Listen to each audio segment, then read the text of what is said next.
there's a more interesting issue, okay, and it has to do with food and the 4th of July.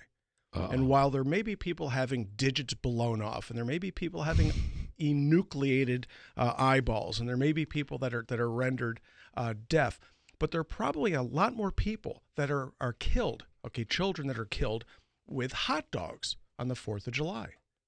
Hot dogs, go figure, the lethal weapon. Now, being the kind of guy that I am, I took my daughter, who at the time was about 6, to her favorite ice cream joint, okay, in Virginia. And so we went in there and we sat down and we had our usual kind of meal. But I gave her something that I didn't typically do, and that was a hot dog. Okay, so she had her ice cream cone and she had her hot dog, and she was as happy as a 6-year-old could be until all of a sudden she started to turn purple. She couldn't breathe, okay, because she tried to swallow a piece of a hot dog. Field of dreams. Oh, it was interesting. Okay, so there she goes. She starts to show telltale signs of upper airway obstruction. In other words, turning purple and looking at me in a rather panicky kind of a way. Oh, man. So being the kind of guy that I am, I took her ice cream cone first, turned her around and smacked her with my fist between the shoulder blades. Now came the hot dog. And you need to learn certain bits and pieces of first aid, but do not. And then I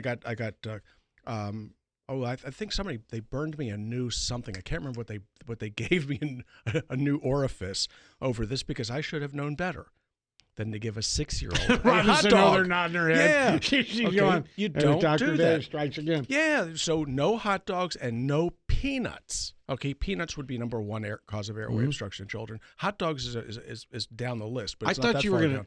I really thought you were going to talk about the July 4th picnic with things like, potato salad. Oh, no, that'll kill. Stuff sitting out in the sun. No, that'll kill people, but much more slowly. But you can watch them die real quick with hot dogs. And that was the second time that I actually ever seen that. The first time was a nurse, okay, when I was a resident, general surgery. I was doing my ENT rotation.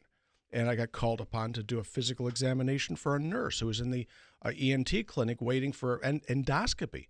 Well, why? Because she was eating a hot dog on rounds, got stuck. So she was kind of holding herself in a particular position until we could get her to surgery.